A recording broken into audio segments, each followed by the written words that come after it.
Pô, não tocou a vinheta no meu vídeo anterior na aula 2. Pô, é verdade. Toca a vinheta aí de novo que eu tô a fim de ouvir.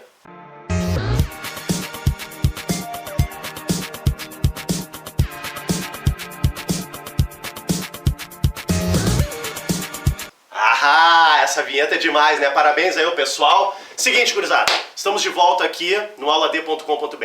Eu sou o professor Bira, professor de literatura, e nós vamos continuar nossas aulinhas nas escolas literárias, ok?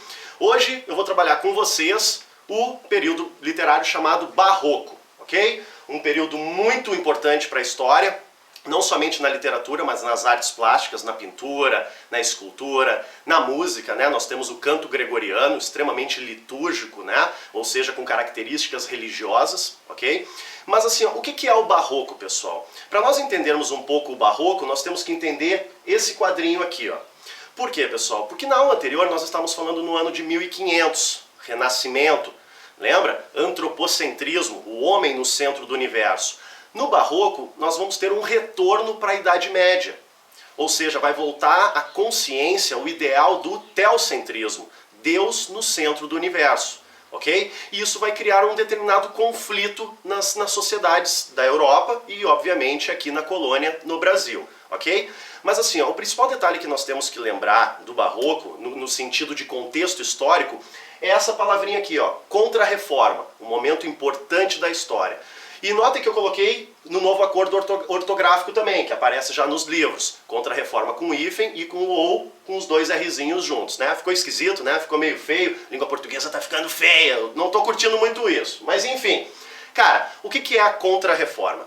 Nós temos que pensar que houve, nesse século, um movimento chamado Reforma Protestante, onde pessoas dentro do clero, ou seja, pessoas dentro da ordem religiosa, começam a discutir dogmas da Igreja Católica. Tá? Vai aparecer uma figura muito importante chamada Lutero. Ele vai escrever uma obra chamada As 95 Teses. Vou dar um exemplo. As vendas de indulgências. Eles já não aceitavam mais isso, né, pessoal? Vender um espacinho no céu é complicado. Isso já lá no século XVII, lá nos anos de 1600. Se liguem nisso. Tá? Ele era católico, fiel, acreditava na presença de uma iluminação, de um ser divino, né, de uma força de criação, mas tinha dogmas, tinham raízes que estavam complicadas de se manter. Imagina, como eu disse, né, vender um lugarzinho no céu. Tá? Nós temos também problemas no livro sagrado, na Bíblia, né? A própria estrutura da Igreja Católica começa a tomar novos rumos, e aí a Igreja Católica faz a Contra-Reforma. O que é a Contra-Reforma? É uma reação à Reforma Protestante, ok? Uma caça às bruxas, um retorno à Idade Média, ok? Os hereges, né, vão começar a ser caçados, queimados em fogueira, sumir do mapa.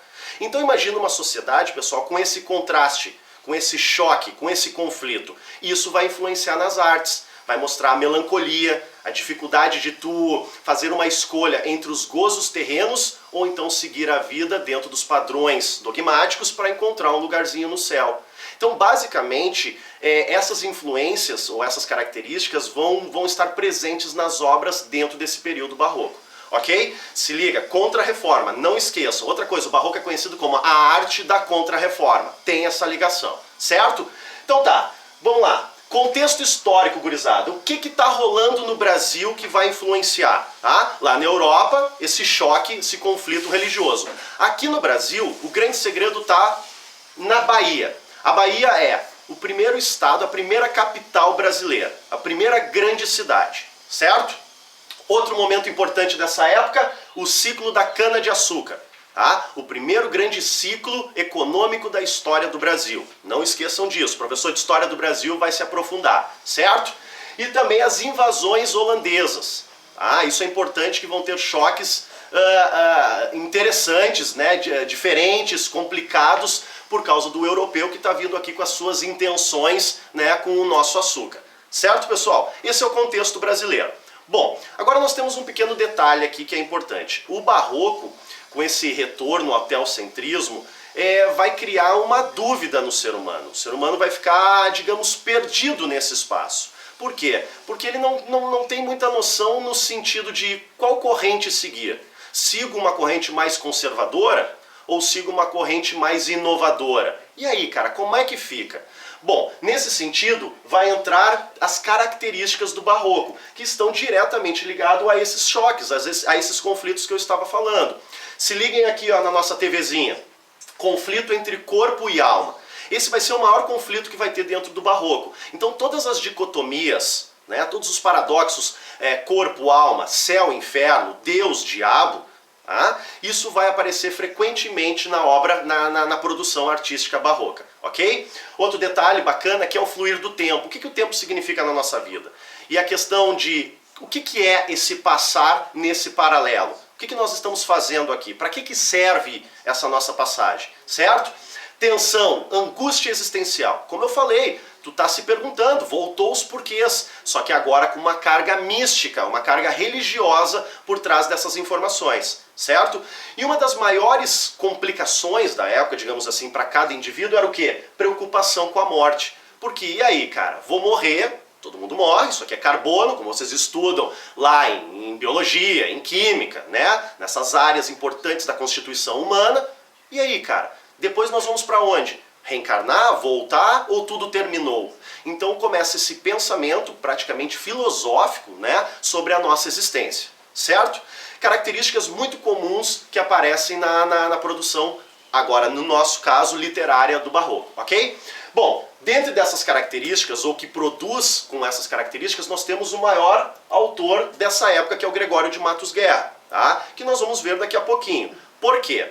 Antes, é importante nós só lembrarmos de dos dois conceitos, duas correntes interessantes que influenciaram muito a produção barroca. Uma delas se chama cultismo. O cultismo está diretamente ligado ao quê? Ao formalismo, à produção do texto.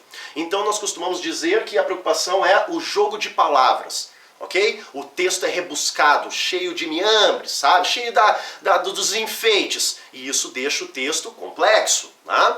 Outro conceito interessante é o conceptismo.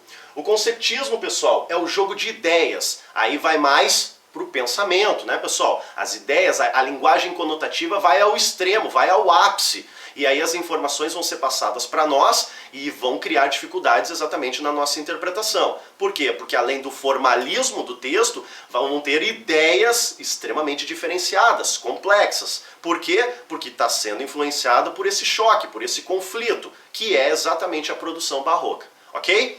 Então, voltando agora para a figura importante, emblemática na Bahia no século XVII, Gregório de Matos Guerra. Também conhecido como Boca do Inferno. Cara, ninguém ganha uma alcunha dessas por acaso. Só que, pessoal, antes de nós falarmos da alcunha Boca do Inferno, nós temos que lembrar o seguinte. Basicamente, a obra do Gregório de Matos Guerra, ela é dividida em três partes, tá? Em três produções diferenciadas. A primeira delas nós podemos chamar de lírico-amorosa. A lírico-amorosa, pode entrar filosófica aqui também, diretamente ligado ao quê? Ao enaltecimento, uma homenagem, está fazendo um elogio a alguém. Olha, por exemplo, esse trechinho que eu coloquei de um poema chamado A Dona Ângela. Anjo no nome, Angélica na cara. Isso é ser flor e anjo juntamente. Ser Angélica flor e anjo florente, em quem, senão em vós se uniformara? Está fazendo uma comparação com quem? Com a moça angélica, alguém que ele admira, né? Eleva, com o angelical, com o anjo. Né, pessoal? Então aqui fica claro que não tem nenhum tipo de crítica. Pelo contrário, enaltecimento, elevação. Certo? Agora, um segundo tipo muito importante, está diretamente ligado ao barroco, né? É a poesia religiosa. Por quê? Porque a religiosa, ela está diretamente ligada a um pedido de perdão. Como assim? Bom, a gente não pode esquecer que ele é um ser humano, carne e osso, e ele aproveita os prazeres da carne, e esse cara aproveita muito mesmo. Para vocês que são meus alunos ou foram, tá ligado nisso aqui, né? Vivia nas noites, bordéis, cunhaque, charuto, aquela vida maravilhosa. Entretanto, no amanhecer, ele se sentia culpado por causa disso. Então a poesia religiosa, na verdade, era quase que um pedido de perdão. Ele se ajoelhava perante Deus e pedia desculpas por essa vida. Ok? Mas também está diretamente ligado à poesia religiosa a elevações, por exemplo, do Jesus Cristo. famoso JC, né? Figuras bíblicas, passagens bíblicas. Tá? Então, até agora, essas duas produções, a lírico-amorosa e a religiosa, estão diretamente ligadas a enaltecimentos e pedido de desculpas. Olha esse trechinho aqui, por exemplo, a Jesus Cristo nosso Senhor. Pequei, Senhor, mas não porque hei pecado. Da vossa alta clemência me despido. Porque quanto mais tenho delinquido, vos tenho perdoar mais empenhado. Ou seja, pô, Deus, obrigado, né? JC, quanto mais eu erro, tu mais me protege. Tu sabe que eu sou uma ovelha desgarrada, que eu estou tentando não errar mais, mas eu sou humano, eu erro. E quanto mais eu erro, tu mais me defende. Isso é interessante, né? De alguma forma também é uma certa ironia, né? Ele vai continuar errando para ser perdoado. É a cara do Gregório de Matos Guerra, certo? Até aqui me parece uma poesia bem tranquila, bem simples, até rápida e fácil de entender. Agora vem um problema aqui, na verdade não é um problema, mas é uma parte legal, bacana, bem produzida pelo Gregório de Matos Guerra, que é a poesia satírica. A satírica está diretamente ligada ao que, pessoal? Crítica, alfinetar, ironizar, rebaixar, humilhar. Gregório de Matos Guerra não tem papas na língua, por isso a alcunha Boca do Inferno. Não esqueçam disso. E o que ele critica? Todas as classes sociais da Bahia do século XVII. O escravo, o comerciante, o padre, o governador, a coroa portuguesa e, pasmem, até a figura lá de cima. Ele não tem papas na língua, até defeitos das pessoas. Tu acredita nisso, gurizada? Agora tem um detalhe. Ele também inovou porque o Gregório ele acabou tendo uma presença pornográfica na sua poesia. Ou seja, ele vai usar palavrões, palavras de baixo calão. Então eu vou mostrar dois poeminhas dele aqui para vocês e mostrar uma crítica e vocês vão permitir aqui o baixo calão, mas eu preciso mostrar, é uma produção literária. Então é importante aparecer os palavrões dele também. Olha essa aqui, ó, Epílogos, um dos textos mais conhecidos do Gregório de Matos Guerra. Que falta nesta cidade? Verdade. Que mais por sua desonra? Honra.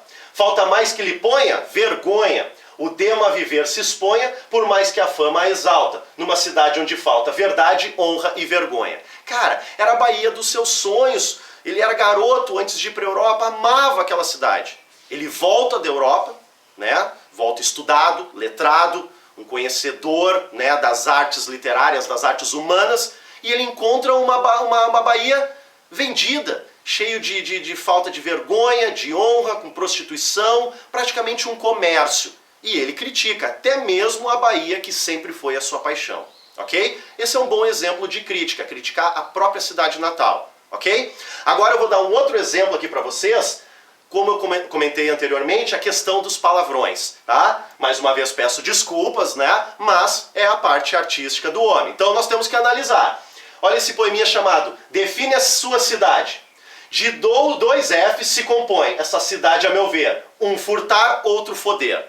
Ou seja, aqui tem muita prostituição, né? Libertinagem e também furto, ladroagem, mão rápida. Então ele está mostrando dois problemas que estão constantemente inseridos nesse contexto, nessa cidade que ele retorna e está tendo contato novamente. Certo, pessoal? Basicamente o Gregório de Matos Guerra é isso. Tá? Esses três tipos de poesia são os mais comuns que caem em todas as universidades federais Brasil afora. O Enem já tem uma perna atrás um pouco aí com o Gregório de Matos Guerra, mas se vier a cair, tá aí. É dessa forma que vai cair, ok? Vai ter um trechinho de um poema dele, tu vai ter que ir lá e interpretar, analisar, ver o que a banca tá pedindo para vocês. Certo, gurizada? Para fechar o barroco hoje, concomitante ao Gregório de Matos Guerra, nós temos um outro autor. Só que esse autor tem uma outra visão, né, uma visão um pouco diferente do Gregório de Matos Guerra. Até porque esse cara é um padre, um outro jesuíta, tá? O padre Antônio Vieira, também conhecido como o imperador da língua portuguesa. Cara, a alcunha que quem deu a ele foi Fernando Pessoa, o homem, o maior de todos, né? O maior poeta da história, falou o seguinte do Antônio Vieira. Te ligou nisso? Bom, qual é o detalhe aqui, cara? O Padre Vieira, ele teve um trabalho muito forte na questão da catequese, da proteção aos índios, tá? Agora tem um outro detalhe, ele bateu de frente com os fazendeiros, com as classes sociais dominantes dessa época, e por isso muitas vezes foi criticado. Ele é português, mas passou toda a sua vida aqui no Brasil. E ele conseguiu ser colocado como um grande escritor nos dois países, tanto na literatura portuguesa quanto na literatura brasileira. Já mostra o diferencial do homem, certo?